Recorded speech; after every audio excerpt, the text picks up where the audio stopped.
Hello, everyone. Welcome to our parallel event, Global Collaboration to Tackle Period Poverty, presented by the National Federation of Business and Professional Women's Clubs, NFBPWC, and the Canadian Federation of Business and Professional Women, BPW Canada. So thank you so much for coming today. My name is Karin Gorgerat, and I'm the immediate past president of BPW Canada. And I'm joined today with Emily VanVleck, our young BPW chair for NFBPWC. Before we start, I would like to do a land acknowledgement. We'd like to acknowledge that we gather in New York City, which is the homeland of the Lenape were displaced as a result of European colonialism over the course of 400 years. There are people that remain closely connected with this land and are its rightful stewards. This calls us to learn how to be better stewards of the land that we inhabit as well, wherever we live. The name Manhattan derives from the Lenape word for island, Menate. So being here evokes the memory of the Lenape people. So just to tell you a little bit about both of our foundations, our federations, we are founding members of the International Federation of Business and Professional Women, which was founded in Geneva, Switzerland in 1930, initiated by BPW USA member, Dr. Lena Madison Phillips. Today, BPW International is in over 110 countries on 5 continents worldwide and has consultative status at the UN ECOSOC since 1947. BPW Canada works to improve the economic, political, social, and employment conditions of women in Canada. We provide a training ground for developing professional, business, and leadership potential in a safe and supportive environment, enabling members to build skills, networks, and create lasting friendships. BPW Canada was founded in 1930, the same year as the International Federation of BPW, and we have had consultative status at the UN since 2021, so we're very proud of that. There are clubs across the country in each province from British Columbia to New Brunswick. Can you hear me? Sorry, is this better? Oh, sorry. Do you want me to start over? No. BPW Canada has been involved in many projects from women's empowerment principles, equal pay awareness campaigns, the fight against human trafficking, being a voice for the Indigenous people, and ideas, inclusion, diversity, equality, and access solutions. The National Federation of Business and Professional Women's Clubs in the USA was founded on July the 16th, 1919, and became the first organization in the world created to focus on the issues of working women. The NFBPWC has a history and shared commitment to advocating for and allying with working women for over 100 years. They're a nonprofit organization focused on positive change in their communities and bringing people together to solve problems, such as we're looking at doing today. NFBPWC represents women in the workplace through networking, mentoring, skill building, policy focus, and economic empowerment programs and projects. They advocate for equal participation of women and men in power and decision-making roles. They passionately believe that we must all be part of creating a world where individuals have organizations not only grow, but they thrive. They have a strong commitment to justice, equity, diversity, and inclusion. So we're so pleased and excited to hear from our speakers today on this important topic, and we thank them so much for participating. So without further ado, I will hand this over to Emily, and she will introduce everyone properly. So thank you. Can you hear me? Can you hear me okay? Excellent. Bring this closer to me then. So welcome everyone. Thank you so much for being here. I know there's a lot of events going on at CSW, so we're honored that you're taking the time to be here to learn about our event on period poverty.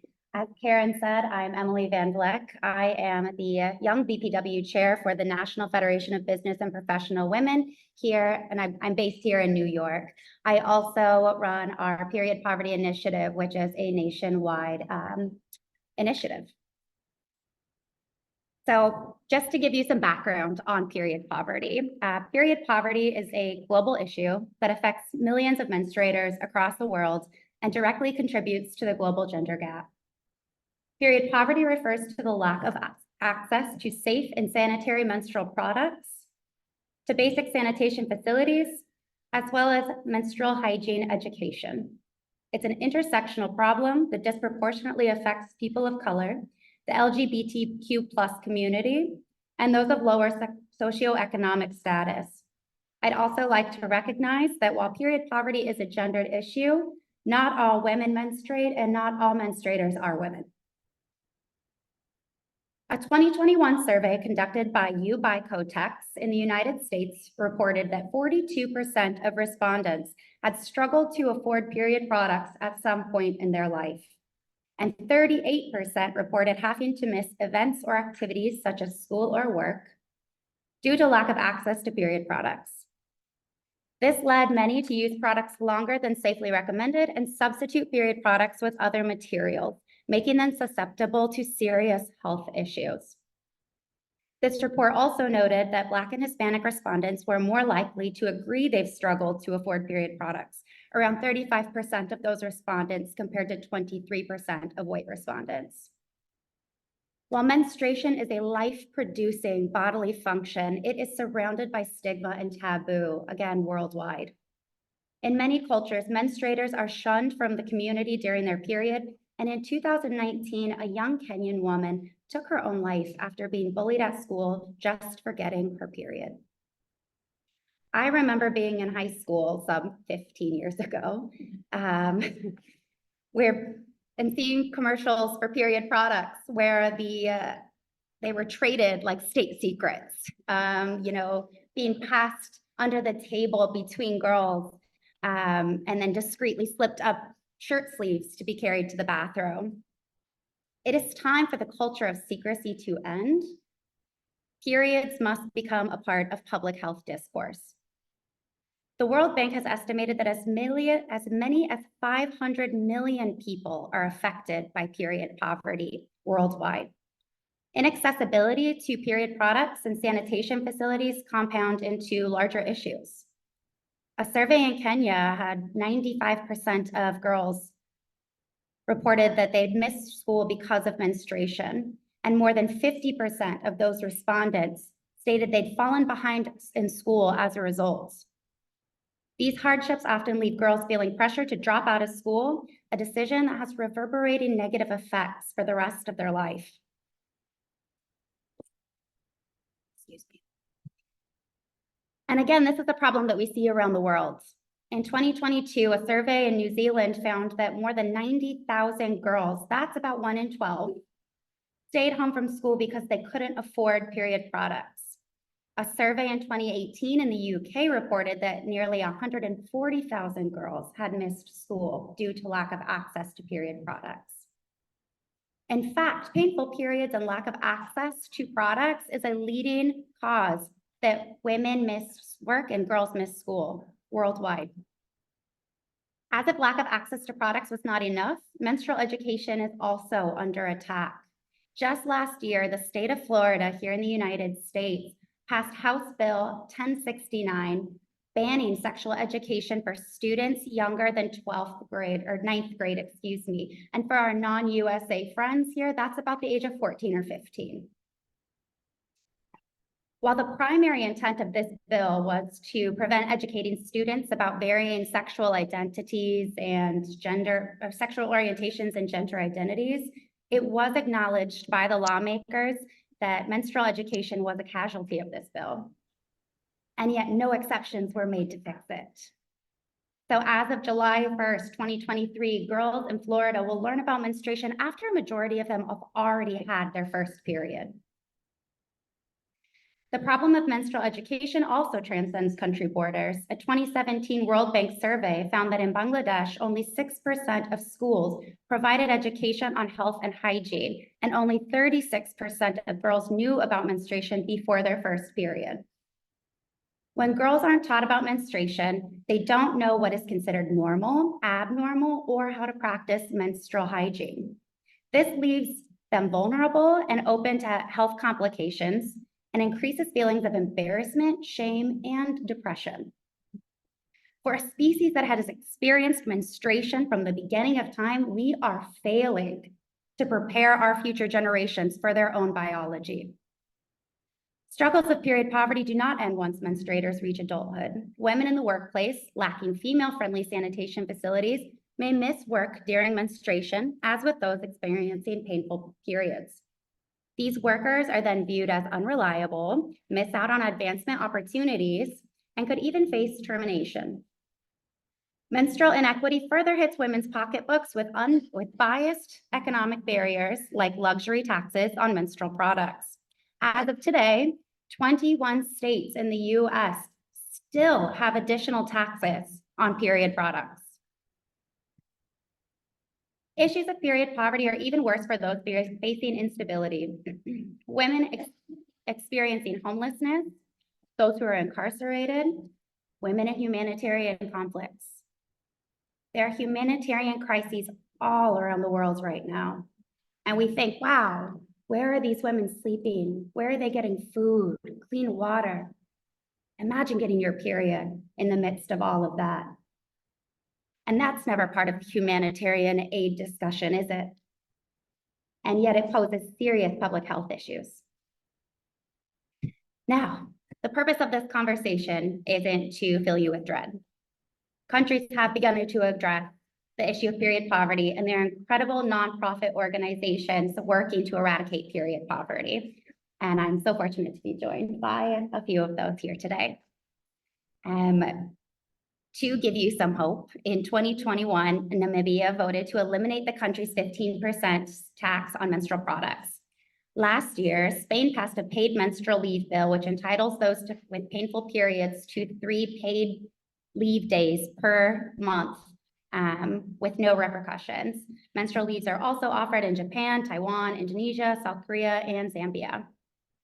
Just 6 months ago, New Jersey, across the river here, passed a law ensuring free access to period products in public school bathrooms for students grade 6 through 12. And Scotland, of course, became the beacon of hope for us all in 2022 when they became the first country in the world to offer period products for free. It's okay to clap for that, you guys. Yes, incredible. Thank you, Scotland. There's nonprofits, organizations which teach women how to make reusable period products and pass those out, sell them, creating, social enterprise models, which allows women to earn an income while also educating those about menstrual hygiene. The pad product partners with local organizations around the world to do just that and to fund pad machines to go into schools and other places of business. So as you can see, there have been wins in menstrual equity. And today we are here to learn about what we can do to join that movement. The goal of this session, not to fill you with dread, is to find best practices and solutions. We want to equip everyone here with knowledge to take back to your communities and fight period poverty there. We have 3 fantastic speakers here, one joining us virtually, and they're going to share with us the work that they're doing to combat period poverty, what's worked for them, and ideas to replicate these efforts. So without further ado, it is my pleasure to introduce everyone to Ms. Faustina Nillan. Ms. Nillan is the National Director for the Women and Children in the Evangelical Lutheran Church in Tanzania headquarters. She coordinates the ELCT Gender Justice Program, and her work focuses on empowering vulnerable groups, specifically women and children who are marginalized and susceptible within the church and community at large. Her passion is capacity building to women and girls economically, politically, technologically, legally, and socially to accomplish their desired dreams. She works collaboratively with the Lutheran World Federation, Gender Justice and Women's Empowerment. Ms. Nillan also leads Task Force 5 on the UN Sustainable Development Goal 5 on achieving gender equality and empowering all women and girls under the ACT Forum, Waking the Giant in Tanzania. She participated in the UN High-Level Political Forum and UN CSW. She is also the Global Steering Committee member of Side by Side Faith Movement for Gender Justice and the National Coordinator of Side by Side Tanzania Chapter, and is the advisor of Christian Council of Tanzania Women, Arusha Region. Ms. Nillan is a gender and development personnel. She holds a bachelor's degree in gender and development from the Institute of Community Development and is currently pursuing Master's of Arts in Gender Studies in Open University, Tanzania. I don't know how you do it. And now please give a warm welcome to Ms. Faustina Nillan. Well, thank you very much. Thank you very much, Emil, and thank you for asking how am I doing it all. Just because women are able to multitask. Thank you. Yes, indeed. Well, talking about period poverty is the lack of access to adequate menstrual hygiene products, facilities, and education. It affects millions of people who menstruate around the world, especially the low-income earners and marginalized communities.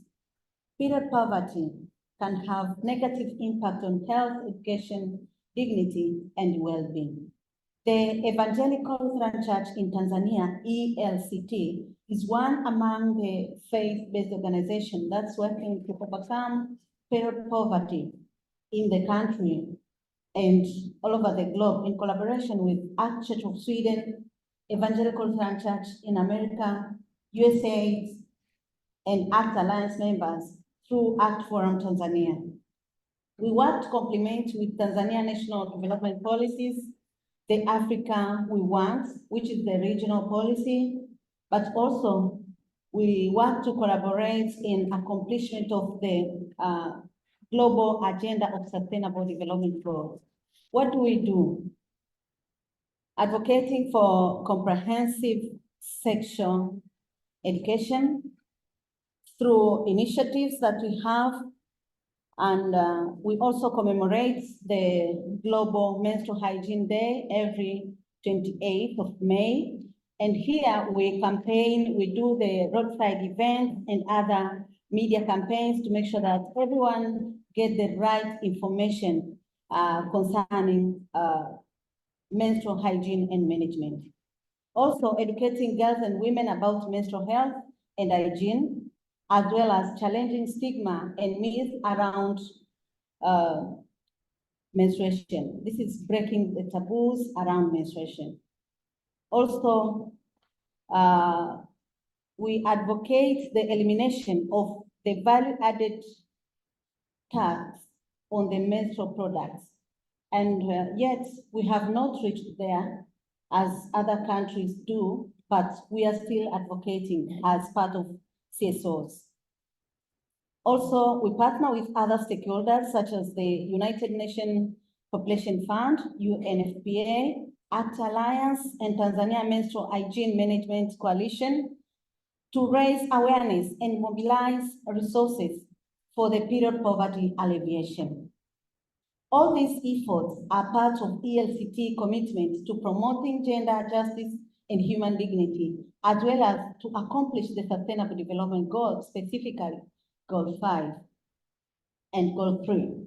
Also, Goal 4 on ensuring quality education.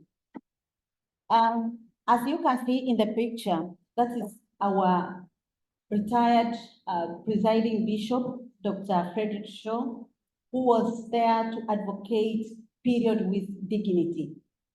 It's very hard for African man, especially the faith leader, to talk about the issues of menstruation, but he did. And Bishop Shaw is among the spokesperson in the Human Rights Council, and he spoke in the 49th session of UN Human Rights Session, September 2022. Also, you can see here some boys are advocating for menstrual health and dignity. This is among our initiative of transformative masculinity, encouraging boys to understand what it means by menstruation and all other things around menstrual health and hygiene. So for us, men and boys are potential allies toward overcoming period poverty and gender-based violence. So you can see there, these are boys, the students and pupils advocating for menstrual health. It is not easy to take men on board to advocate for menstrual issues, especially in Africa. But we are struggling and the fight is still on. That's why we need your collaboration to make sure that we reach there. How do ELCT involve men and boys in addressing period poverty? One of the ways that we do is engaging them in education, dialogue about menstrual health and hygiene, as well as challenging the stigma and myth around menstruation. In most cases, some young boys recognize that their knowledge on menstruation, not only boys, even men, adult men, especially the faith leaders, including Muslims and Christians, most of them, their knowledge were very low in regard to menstruation. Most of them, especially the faith leaders, they said they had it for the first time when they were planning for their marriage. That no, we cannot do on this date because I'll be on red days. So most of them had for the first time during that day. And even the boys, and still there are a number of boys who doesn't understand what menses is. Therefore, what we do here, we provide opportunities for men and boys to learn about biological, social, and emotional aspects of menstruation, as well as challenging the challenges around menstrual hygiene and management. But what we do also, we ensure that boys they feel themselves that they are part and parcel of ensuring menstrual hygiene and management for boys and for girls and women and all other people who menstruate. There are so many misconceptions about menstruation that can affect people's health, education, dignity, and well-being. Some of the common ones are, most of people believe that menstruation blood is bad blood. That is the myth around it. But also, menstrual bleeding makes women weak and unhealthy. And also they believe that you cannot get pregnant while menstruating. So this is a risk misconception. Although the chances of getting pregnant are lower during menstruation, but they are not zero. Another misconception is that tampons and other materials will break your hymen and take your virginity. That is what they believe, and this is the majority of women and girls, they believe so, even men and boys. Another misconception is that menstruating people will give men cooties, the bed bug. What are the cultural practices around menstruation? The cultural practices related to this menstrual hygiene and management vary widely according to different religion and context. There is menstrual circulation. This is the practice of isolating or restricting menstruating people from certain activities, places, or people. And that's why in some of our African countries, they don't allow women to be in the ministerial position because they believe that they are not clean to stand before God, to stand at the pulpit. But also menstrual celebration, that's another cultural practice, which is the practice of honoring the onset of the menstruation or honoring the end of the menstrual cycle. Another cultural practice is menstrual education, which is the practice of providing relevant information and guidance around menstrual health and hygiene to menstruating people and their families, peers, and communities. So all these cultural practices can affect the experience and outcomes of menstruating people around the globe, both positively and negatively. I just want to remind you that in our country context, young schoolgirls miss up to 7 days school due to inadequate facilities to their menses. And this has been a stumbling block, a very long time stumbling block to their dreams. Therefore, why are we here? I will just go direct to advocate for Ubuntu philosophy. I am because we are.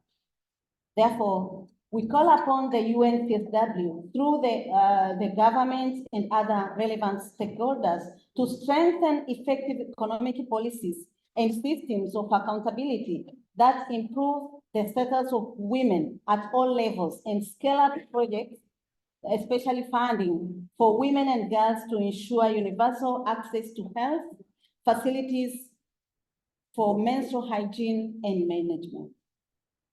Period poverty is real, so let's work together in solidarity towards uplifting women human dignity. Thank you.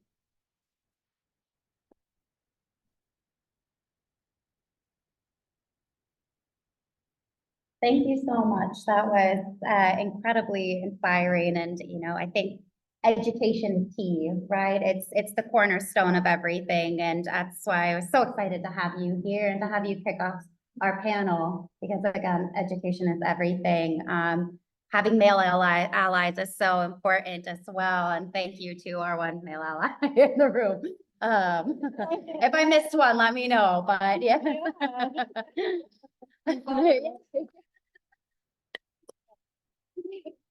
And another thing that you brought up, Faustina, that I wanted to acknowledge also is funding, right? I think that so much of this through CSW, we've missed that. We are tackling poverty here, but the other part of the concept or the focus of CSW68 is strengthening financial institutions for funding. Mm-hmm. So thank you for bringing that up and reminding us all that the funding is important as well. Thank you. So moving along to our second speaker, we have Ms. Agnes Tolmie, who is the chair of the Scottish Women's Convention and has been an active campaigner in the women's movement her entire life. These campaigns include equal pay and women's representation in political and public life. Agnes was involved with a coalition of women in Scotland for the establishment of a Scottish Parliament, and along with the STUC Women's Committee, campaigned for the 50-50 gender balance within Parliament. That's amazing. She was an active anti-apartheid campaigner and visited South Africa with the first all-women delegation, which was a joint ACTSA STUC delegation. Agnes is the past chair of the STUC Women's Committee, Unite the Union Scotland Women's Committee, UNI Global World Executive Board, and the World Women's Committee. Agnes is past president of the STUC, recipient of the STUC Women's Meritorious Award, and the TUC Gold Badge for Service to Women. Agnes was also presented with the Unite the Union Gold Badge for Service to Women and the wider community. Let's all welcome Ms. Agnes Tolmie. Good afternoon, colleagues, from a very proud Scot that comes from a country that was the very first in the world to introduce free provision of period care.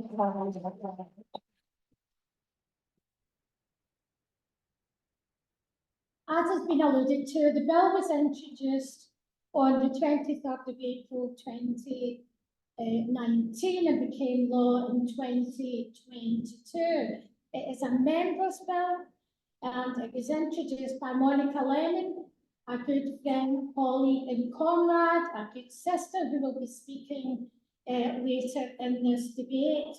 So I need to be very careful about what I say about me.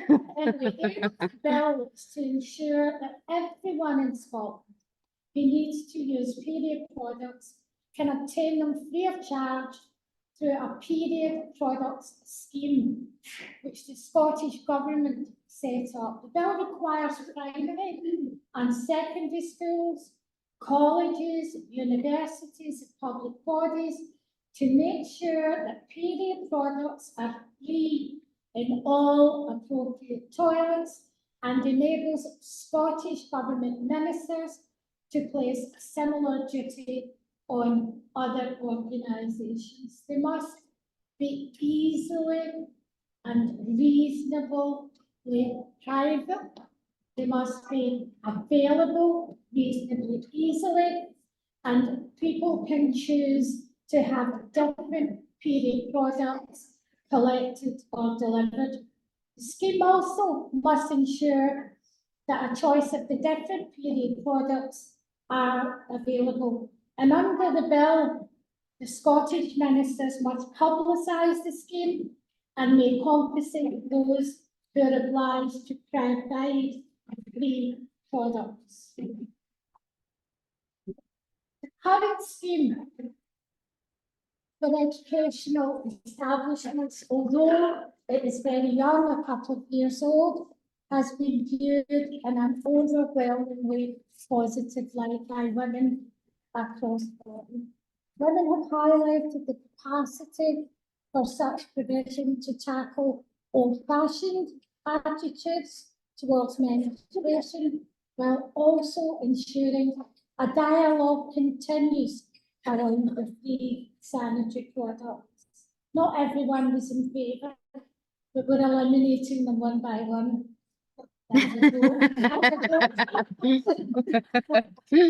Not only has this helped in highlighting that sanitary provision should be a basic requirement for all women, but it has also went some way to publicising the issue of period dignity for being a basis of women's equality as a whole. And the United Nations says women's rights are human rights. So what is much more basic human right than a woman having her period? I want to talk about my mum's auntie stories. It resonates with a lot of what happened later in life with myself. My mum's and Auntie Annie and her old aunties, during the Second World War, against the background of what was going on, and they were living in Glasgow in Scotland, they couldn't access period products, so they made their own. So it was one of those things, if somebody put their foot through a sheet, they were tucked out the bed and the sheet grabbed, and they would cut it up into bits and sew their hands up. So they were into reusable and disposable long before the rest of us thought about it. So they would make these sanitary pads, and they would make the little loops at the end. Is anybody nodding that understands what I'm talking about? Yeah. And they went and they had sanitary belts as well. Yeah. Can you imagine? Can you imagine that? So they sat and sewed all these and were really proud of their handiwork. But dare they talk about it? No. Did they speak to anyone about it? No. That was my mum's and her sisters and her aunts' wee private domain of sitting making sanitary towels and thinking that was good. Then washing them and reusing them. But the dignity aspect of it is not lost on us in Scotland. Because one of the things that we as a Scottish Women's Convention became involved in a few years ago was an International Women's Day event when we invited a woman from Zimbabwe to come and speak at our International Women's Day in our Scottish Parliament. And at the time, Mugabe was the president. Those of you that know him, he wasn't exactly the most liberal-minded of men at the end of his regime. But they had completely run out of any sanitary products in Zimbabwe. So we got involved in a campaign to provide underwear and sanitary products for women in Zimbabwe. It was a real lengthy process because we had to get them shipped, first of all, to South Africa, and then the people in South Africa took them up to the border and smuggled them through. Now, it was at one of these events that we overheard a young woman say, when we were talking about how awful that was, how dreadful that was, what it must be like. These women were using newspapers in Zimbabwe, they were using old socks, they were using rags. How awful that must be. And it was a young woman who's just happened to say, from Scotland, I sometimes have to do that. I know people that do that. Girls in my school do that. That made us take a step back and think, you know, this is a Zimbabwe problem. This is a problem that resonates around this whole world for women and young women going through their period, having to, like the sister from Tanzania says, encountering religious bias against it, strange tales about being unclean and, you know, married to the devil or whatever else comes out of the cracks in the wall when women are vulnerable and ill. So we realised quite quickly that this was something that we should attempt. We should attempt to deal with in our own country. And thanks to people like Monica Lennon, I know if she's here, she's listening. And I'm not going to steal your thunder, Monica, who said, you know what, we can do something about this. Young girls were not going to school because their parents, their family couldn't afford the products. They were also in pain or they didn't have the appropriate clothing. They were missing sports days because, and it still exists today, which may be another campaign. I'm looking to my team over there because it's just occurred to me to keep catching up with me. But in the sports world today, how often is it all white kit that women have to wear? So all of these things are a trap, particularly for young women in their period. So Monica put together a coalition of women across Scotland, women's organisations, and yes, there were men who joined in too, and built this wall of absolute strength that nobody was knocking down. And of course, when the bill went to the first reading in the Parliament, we had the usual suspects speak out against it, the usual suspects that would say things like, well, if you make them free and put them in public places, somebody might steal them. I know, I've travelled a bit, but there's a black market in US dollars, there's a black market in Cuban cigars, but I have never seen a black market in tampons.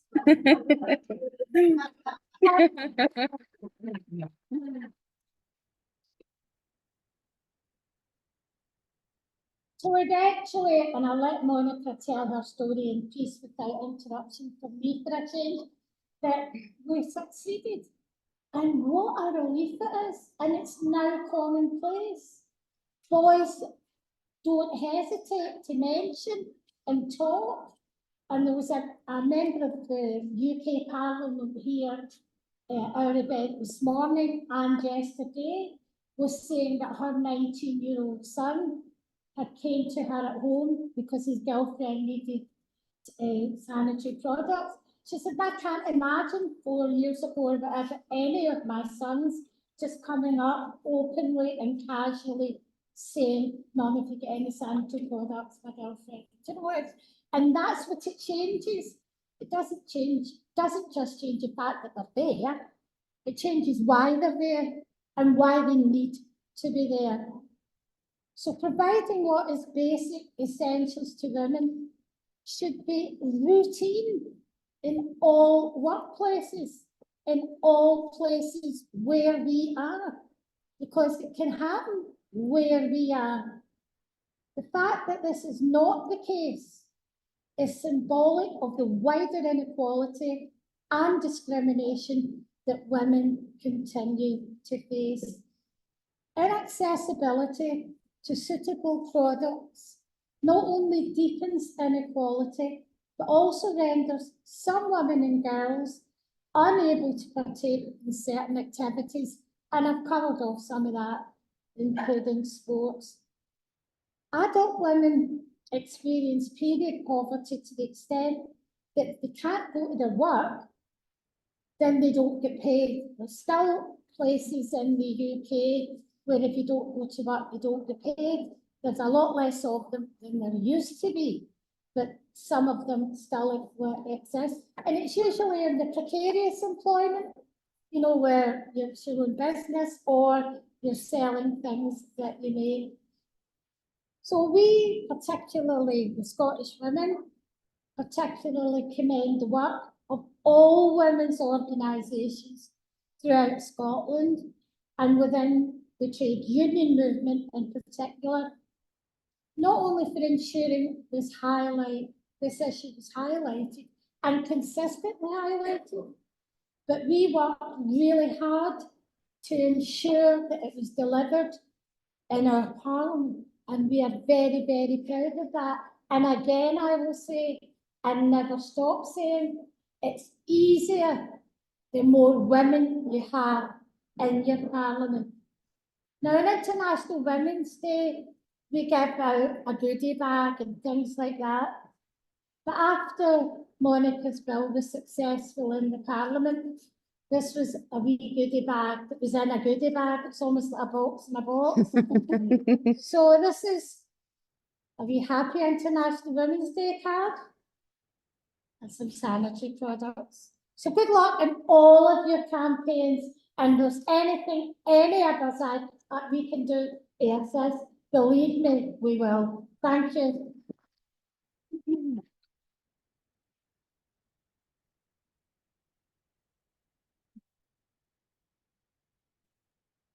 Bravo to all of you at the Scottish Women's Convention and to the team over here as well. Thank you so much for joining us, guys. Agnes, thank you for sharing the personal stories of your mom and your aunts having to, Faustina said, women are resilient, right? Make do with what we have because that's the only option we have, right? And I love also what you said about, you know, making people realize this is a here problem as well. The study that I referenced earlier in my opening, it also found that many women believe, many of the respondents to this US survey believe that period poverty is their problem. It's an international problem, not a local problem. So I think that also is the tipping point of realizing that we need to do something about this. So thank you once again. As you mentioned, our next speaker is going to be Miss Monica Lennon, and we're 4 years after the pandemic and we're still learning the hybrid. So I can see that the visuals on the screen are not ideal, but we will have Monica up there. And if you bear with me one moment, I'm going to introduce her and then we'll get her up on the screen here so that we can all hear what she has to say about the government side of getting this bill passed. So Monica Lennon is a Scottish Labour and Scottish Co-op MSP for Central Scotland, and I beg all of your forgiveness for any of these names that I am about to mispronounce. So first elected to the Scottish Parliament in 2016, Monica's parliamentary achievements include the groundbreaking Period Products Free Provision Scotland Act, a local councillor in South Lanarkshire Council, okay, entering Holyrood, okay. Monica is a graduate of the University of Strathclyde. Yes. And had a varied career as a chartered town planner. And I can see you here, Monica. Hello, thanks for joining us. Again, if you bear with me all for one moment, we're gonna get the technology up on the screen. So please stand by. Thank you so much. Thanks for your patience, everyone. Emily, thanks for the introduction and of course for the invitation being part of the event tonight. So thank you to the National Federation of Business and Professional Women's Clubs and BPW Canada. I now can see the room, so that's wonderful. Lovely to see so many people there and online as well.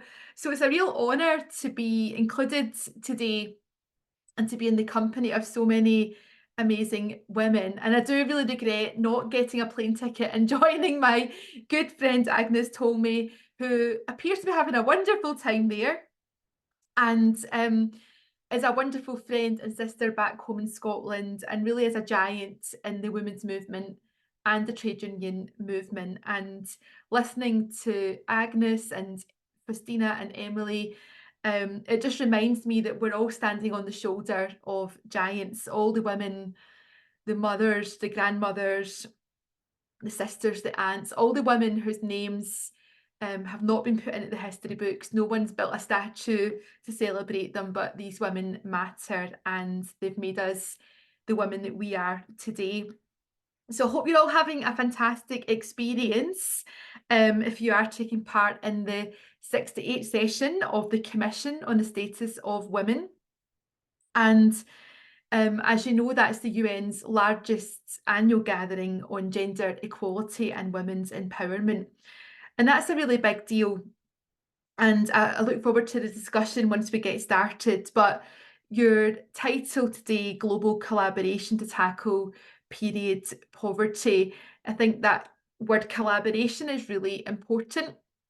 And when I was listening to the other speakers talk about the global context, but always the need to act locally, that really matters. And it's not a competition.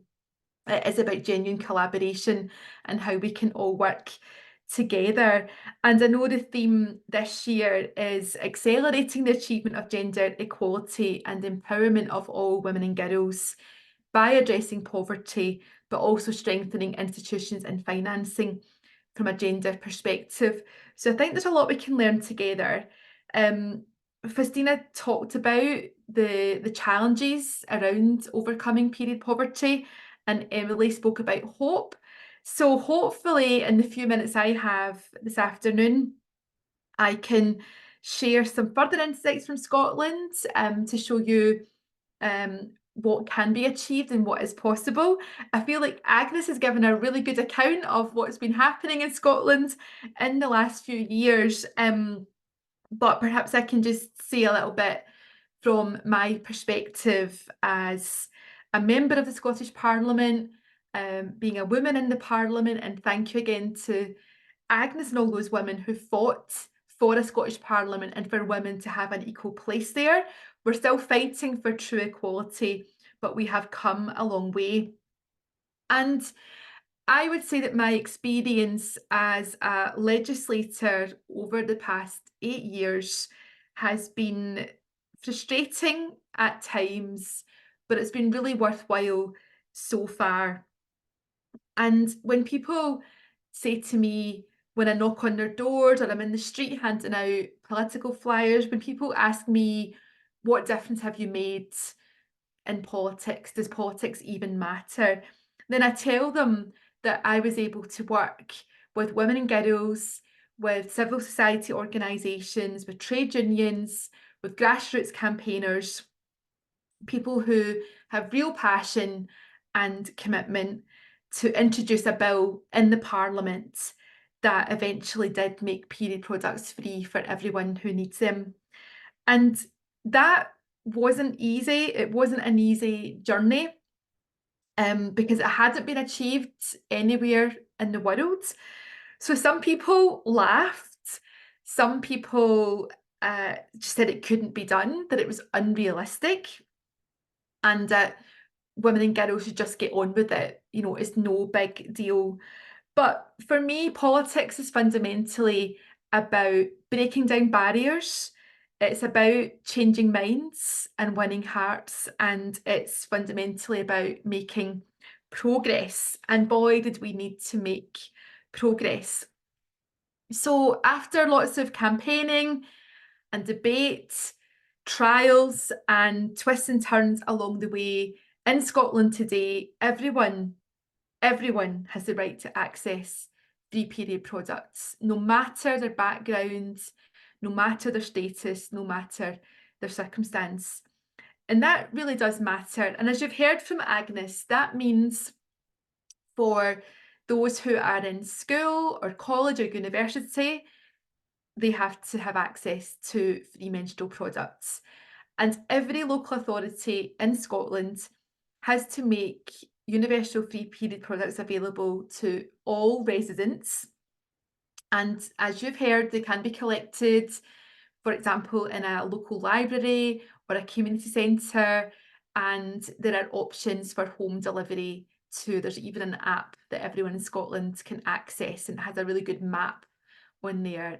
I like maps.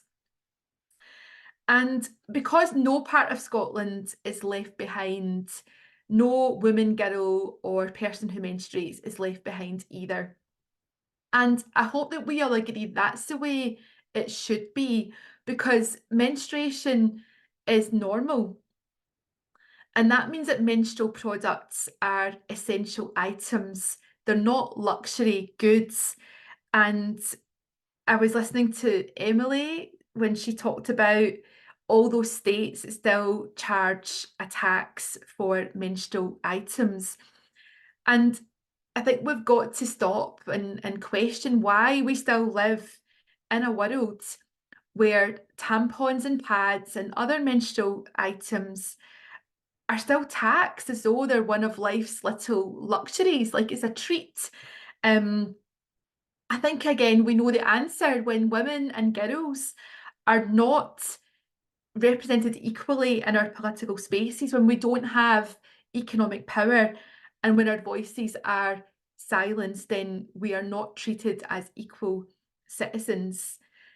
So we can see that menstrual stigma is real, and it's not only a social justice issue, it is fundamentally an issue of economic justice too.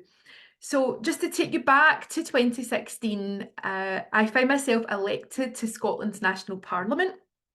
And as an intersectional feminist and as a socialist and a trade unionist in the same trade union as Agnes Unite, my immediate priority after taking my place, taking my seat in the Scottish Parliament, was to champion gender equality, to fight back against the impact of austerity, to say no to poverty, and to help eradicate gender-based violence and the impact on the lives of women and girls. And in doing so, being aware and angry about the disproportionate impact of all of these injustices on women of colour, on disabled women and LGBTQ women. In 2016, when it hit me really hard that food banks and other charities and homeless shelters were facing increasing demand for donations of period products, I questioned the Scottish Government from the opposition benches to see what was being done about it. And it upset me that the response was basically nothing. There was no research, there was no data, no policies, no discussion, and no budget. And that's when I realised that something had to be done to deal with this structural and systemic problem. And I was inspired by the people who had the courage to tell me about their lived experience, that they used sometimes or often kitchen towels, rags, socks, are using menstrual products just for far too long. And that was how they were attempting to manage their monthly periods. I listened to the teachers who counted the pupils missing from classroom because they couldn't keep themselves clean and safe during their periods. And the women's shelters helping mothers and daughters to flee violence, often in the middle of the night, who couldn't buy pads and tampons, not because they were a poor family, but because they had no financial freedom. And gender diverse people who did not feel safe when trying to buy menstrual products in washrooms or local shops because people did not believe that they could menstruate. So really, it was thanks to everyone who shared their experiences that I was able to go forward and secure the first ever debate in the Scottish Parliament on this crisis, a domestic crisis of period poverty. And that debate in September 2016 was, I feel, a major step in making periods a political issue in our national parliament. Until then, the only time that periods or menstrual products had been discussed in the Scottish Parliament was a debate about litter, which is a really bad problem, but it was about the environmental impact of pads washed up on the beach. It was nothing to do with women's health or the experience of those who menstruate. So I was able to start working on draft legislation to introduce universal free period products because it was obvious to me this had been an injustice for too long. And it wasn't only about affordability, it was also about everyday access to menstrual products. We've heard our friends, we've said it ourselves, we've all been caught short where we've been out and about doing our daily business and we don't have the period products that we need. The struggle to find the correct coins, to use vending machines that frankly didn't always work or were poorly stocked and didn't offer a choice of products anyway. And for those struggling with really heavy, painful periods, health conditions like endometriosis, where it would often be more expensive to manage menstruation. And the impact on workplaces who were struggling to attract and retain talented and skilled workers. We had call centres who were counting to see how long a woman was in the toilet for and away from her workstation. And that just made it even harder for people who were going through perimenopause and menopause symptoms. So you've heard what the legislation does. It now requires public bodies like our local authorities to make these schemes available for local communities, and no one can be turned away. And I think that's really important. So today's discussion has been reinforcing the fact that menstruation is entirely normal, but it's still a taboo issue. I know that the legislation in Scotland was long overdue, but changing the law on its own, that wasn't enough to change the culture. And we do need to bring about culture change. And you've, again, heard other speakers eloquently discuss that today. I was the name on the legislation, but I'm very aware that it's a great privilege to be elected by your community to be in Parliament. In Scotland, only 129 people can be in the Parliament at any one time. So I didn't do this alone. I did it with so many different campaigners across the trade union movement, women's organisations. It's just been overwhelmingly positive. But as Agnes said, there were people who criticised and attacked. They said that you know, if a woman can afford a cell phone, a mobile phone, then she can afford pads and tampons. And it was just so far removed from the reality of women's lives. But we had early adopters. I want to give a shout out to North Ayrshire Council, who worked with me to bring it into secondary schools in their area. South Lanarkshire College, another early pioneer, and they introduced free period products as a health and wellbeing measure. Dundee University was the next. So you can see the pattern here. And that meant that when I went to the Scottish Parliament to try and persuade the former First Minister Nicola Sturgeon and her government to work collaboratively, then it was a bit easier to do that because I could point to examples of where this was working. I'll just say a little bit about the legislation. In Scotland, there are 3 stages to making legislation. And stage 1, with the committee evidence, the committee actually recommended that the bill did not proceed.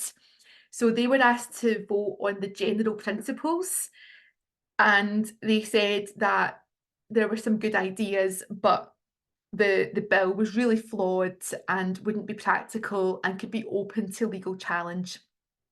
I won't have time to get into it right now. I don't want to give away all my political tricks, but by the time we got to the stage 1 vote in the Parliament, I would say at that point there was from some parties a sort of grudging agreement that they would back it at stage 1, but we would have to make a lot of changes. And stage 1 was in February 2020. We had a massive rally at the Parliament, so people came from all over Scotland to ask their members of Parliament to back this. The public gallery was full of people, especially women and girls. It was beautiful to watch, and it helped me in terms of calming my nerves. So we got through stage 1, but 1 month later, the country was locked down. In fact, the world was locked down because of COVID-19. And at that point, government officials were saying, look, we have to prioritise the pandemic and emergency legislation. We might run out of time to get free period products onto the statute books. But the answer to that was simple. Periods don't stop in a pandemic, just as they don't stop during times of war and conflict. So we had to keep going. And I am pleased that although there were some tough conversations, there was also a panic that people would come over the border from Scotland and steal our tampons. That didn't happen, but there were some Braveheart memes on the internet.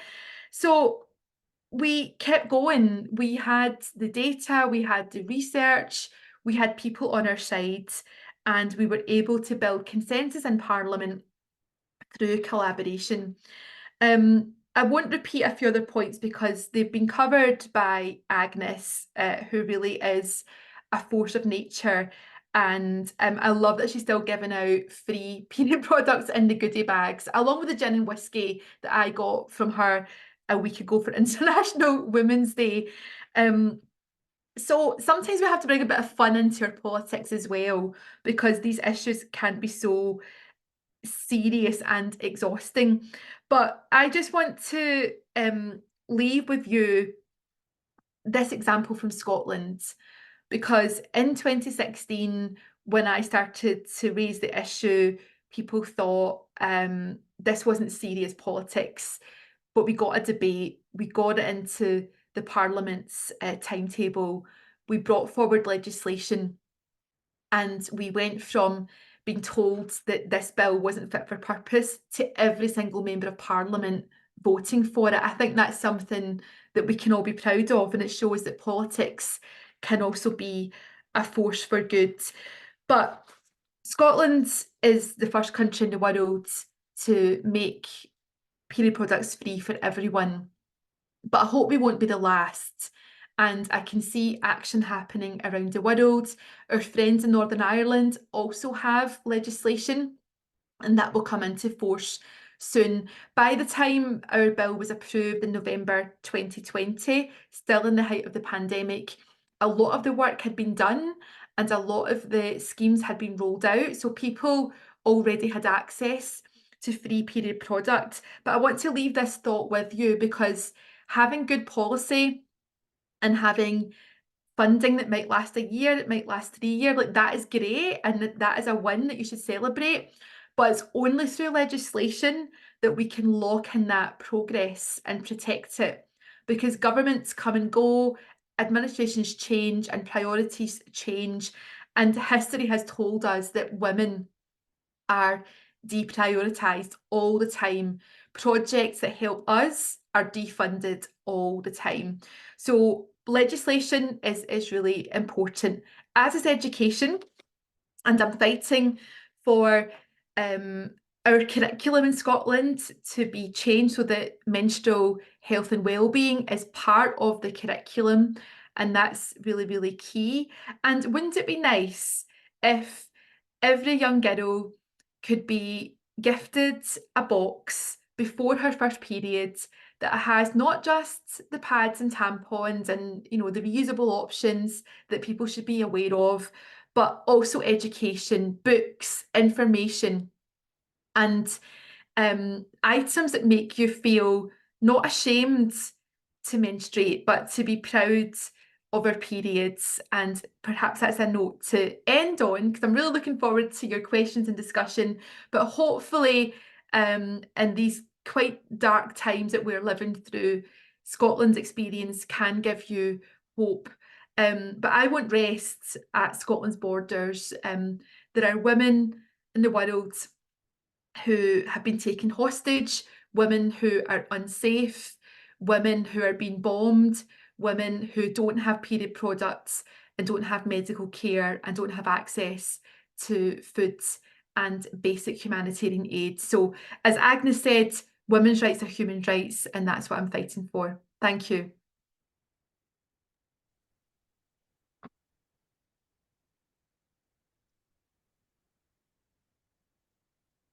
Okay, can you hear us on Zoom, everyone? We can hear you. Excellent. Excellent, thank you. And you can hear me in the room, yes, thank you. Thank you so much, Monica, Lennon, everyone. And I wanted to just bring up a few things that it seems that the quote of this session really has been "Women are resilient," right? As Ms. Lennon said, the thought was, well, women will just get on with it, right? Women and girls will just get on with it. And I think that's the one thing that I'm taking away from this session, is that women and girls are so resilient. So we do have, and I think, you know, the need for equal representation, I think that's a constant, common, you know, forever fight.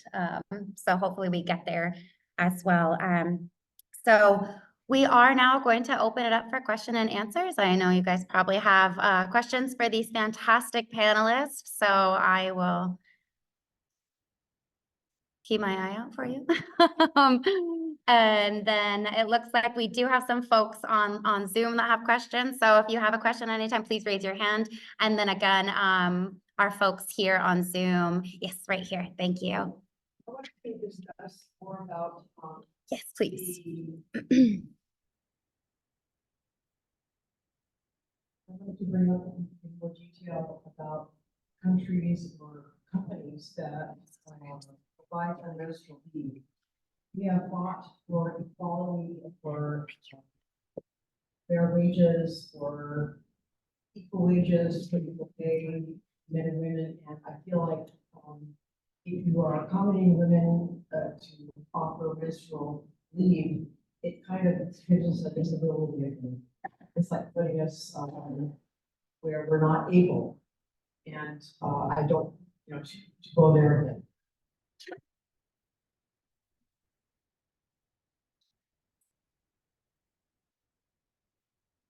It's like we fought so hard for quality, and we're like.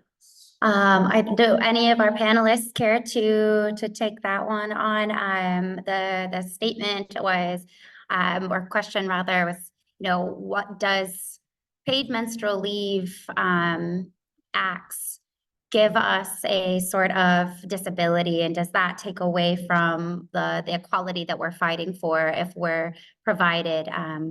So if your choice between a female and a male and they're equal. Or even if they're not equal, maybe the female is more qualified than the male. Why add to my liability? Right.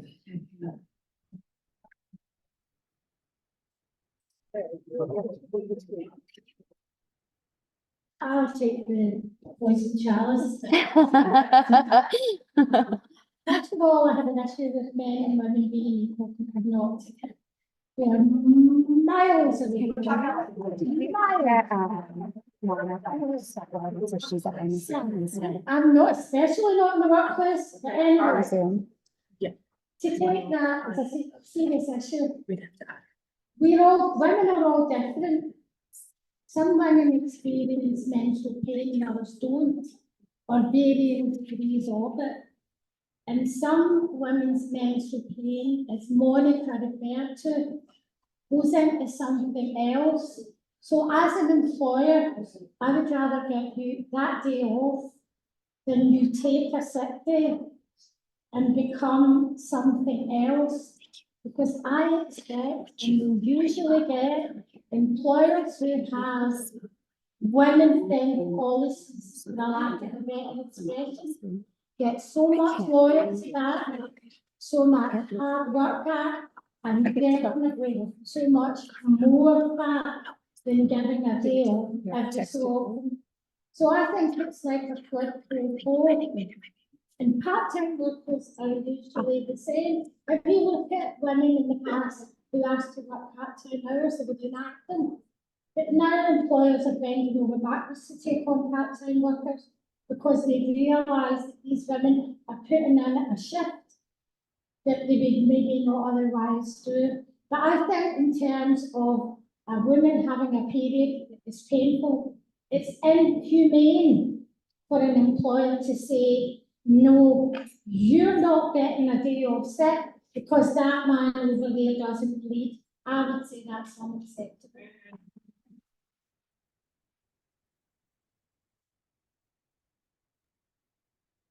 Is it okay to respond, Emily?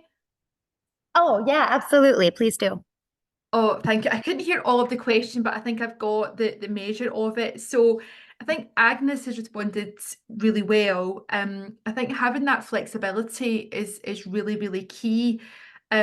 We are starting to see in the UK a lot more discourse around the menopause.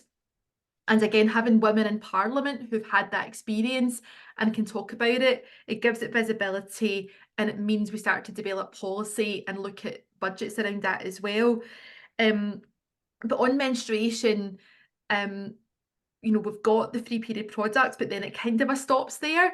So I've been doing some work with the British Medical Association, who represent doctors in the workplace, and they've been highlighting some issues where doctors who are in the operating theatre in their scrubs but can't easily access menstrual products when they need them. They've been bleeding through their scrubs. So we tried to get the National Health Service, the employer, the NHS, to extend this to the workers in the hospital. And there was a bit of a backlash saying, oh, well, doctors are well paid, like they don't need this. But again, the point was about access and also about not just having period products when you need them. Where are the toilets? Are people able to change their clothes and have a rest if they need that? But there's a bigger issue here, and that's around medical misogyny. It's so difficult for people who menstruate to be believed by their medical practitioners when they're experiencing something that's not quite the norm in terms of pain and discomfort and other impacts. So last night in Parliament, I chaired a meeting of the cross-party group on women's health, and we spotlighted endometriosis, which affects around 1 in 10 women, and story after story, woman after woman, was all about not being believed. So what we're seeing is issues becoming more chronic, health conditions getting worse because people don't get the support early on. So I think responsible employers, they want to look after their people. That's how you're going to get the best from your team. And increasingly we're seeing we still see bad employers, but we see more and more employers in a very competitive labour market realising they have to step up. And actually, in some examples, in some sectors, we're seeing some employers put good policy in place before the government is actually doing it. But we need governments to act, because that's when you get a level playing field across the country. Too many people are exploited in the workplace, and that includes women and girls. And for too many women and girls, being on your period can be a vulnerable time, and it shouldn't be that way. So any protection in the workplace can only be a good thing.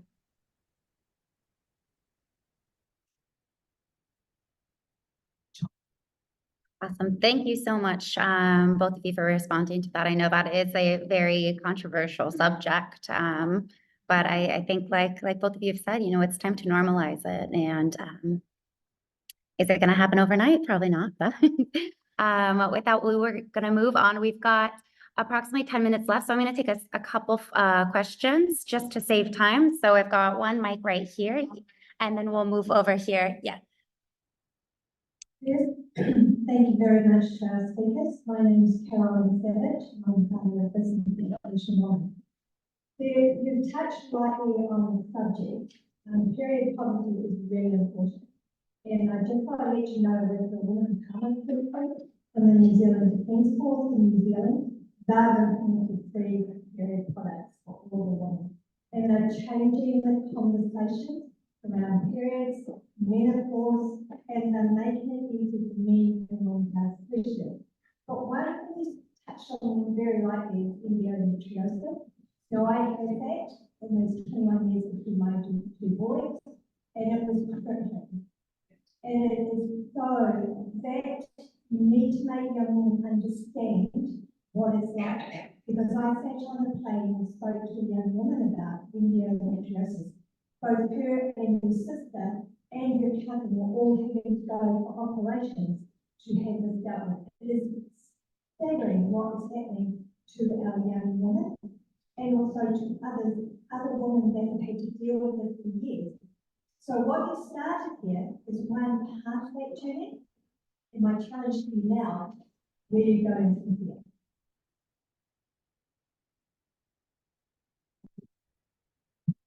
That is an excellent question. Thank you. We're going to take one more. I'll get to her. Yeah. Hi, my name is Lutheran, ELCT, American BPW. My question is for if anybody can speak from their government and civil society partnership in terms of pushing for corporate social responsibility for some of the sanitary cares. We talk about area of poverty, but we know there are people are getting millionaire out of those sales. For example, Procter & Gamble, they are $83 billion. They're the one who makes all this. So what is the policy to push the government for corporate social responsibility? Because there are people getting richer and richer due to women's issue. And we talk about poverty with period, but they are not going to claim that because they're getting rich. So what is the corporate social responsibility when it comes to the products that can help women? Because we know they are getting richer and we are. So what does the church or organization do in terms of the government to help with that? Maybe the comments and questions are needed. Great question. So our first question was endometriosis. How do we move forward on that front? Our second question, for those of you on Zoom, if you are having trouble hearing, was how do we hold these corporations responsible? They're making billions of dollars producing these products. How do we hold them responsible for and push some of that forward? And we'll take one more question in the room. We have about 5 minutes, and I do want to acknowledge we have one person on Zoom with a question. So yes, please, and then we'll move to the person on Zoom. New Zealand just seems so everything. So I just wanted to ask on the front of Scotland, whether that legislation and policy translate into the prison system as well. I know that in a lot of countries, way too many to count, women who are incarcerated still are given just an abysmally low supply of period products whilst they're on their period in prison. And so I'm just wondering if that's the case in Scotland, and then how that might set precedents for other countries which are hoping to import this kind of legislation and policy into their. Yes, great question. And the question for our folks on Zoom, does the policies put forward in Scotland affect incarcerated women as well? Are they benefiting from that as well?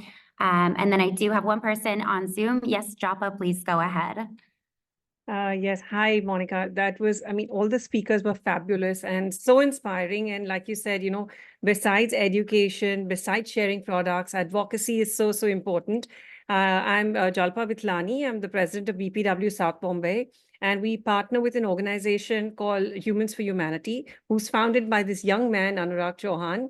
And we have this amazing director of research, and we are actually distributing a lot of eco-friendly menstrual hygiene products.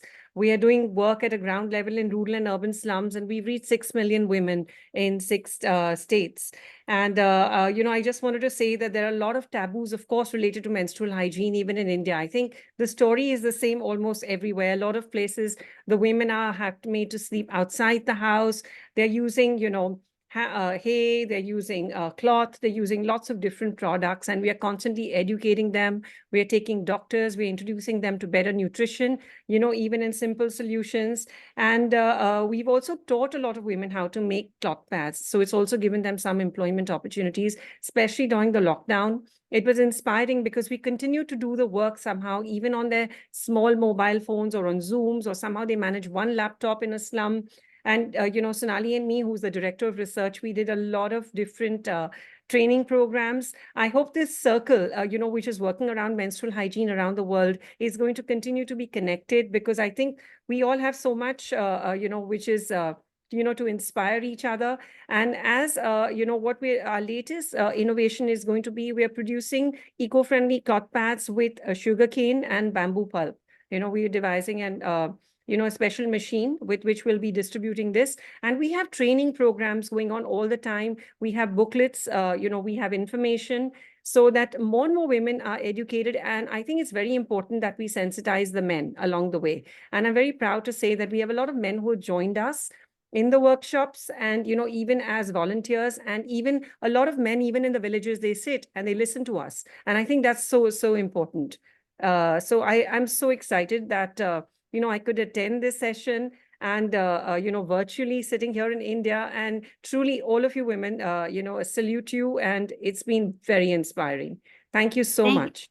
Thank you so much, Jalpa. And I know they're going to kick us out of here in just a minute, but I do want to give us time to have these questions answered. So if we could very quickly, I guess I could use this mic very quickly, if any of our panelists would like to respond to the questions that were asked. We had endometriosis, how do we tackle that next? How do we hold corporations responsible? And does this Scottish policy you know, protect incarcerated women? I can pick up on that. So before the legislation, women in prison or in the criminal justice system already had free period products. So that didn't change, but hopefully now have better choices. Endometriosis, we need more research. There's no cure. We need more research into the causes and better drugs and treatment. But again, education is key to raise awareness of symptoms, to help get on a pathway to early diagnosis and treatment. In terms of the big corporations, yeah, well, let's start taxing them more. Maybe we need to put a cap on how much they can charge for menstrual products. There's a lot of exploitative profiteering goes on, and the environmental impact as well is absolutely huge. So if I can promote another bill that I'm working on to stop ecocide, and I think what we can do is, instead of allowing these companies to avoid paying tax, is to support and incentivize the social enterprises, like we've heard from Jalpa, to support smaller startups, women-led businesses who can actually offer a wider range of products that actually are good for women and people who menstruate and good for the planet, rather than all the chemicals and the plastic that we get given with very little choice. So yeah, I think taking on the big corporations, I'm up for that. Thank you so much. And thank you, everyone. I'm so sorry. I know we ran a little over time. I know this is such an important topic, and it's near and dear to all of us as women and as stewards of the world. We will be following up on this event, on this topic. If you'd like to stay connected with us and learn about our outcomes from this and any future events that we have, we're welcome you to scan our QR code here. And I'll have one up on the computer screen up here. I know CSW, all the events are packed back to back. So thank you again all so much for attending here. We'll give our panelists another big round of applause. Thank you guys so much. And thank you to those of you online. Thank you. And we will have a recording of this event available as well. Again, if you want to scan the QR code up here. All right. Bye guys. Thank you.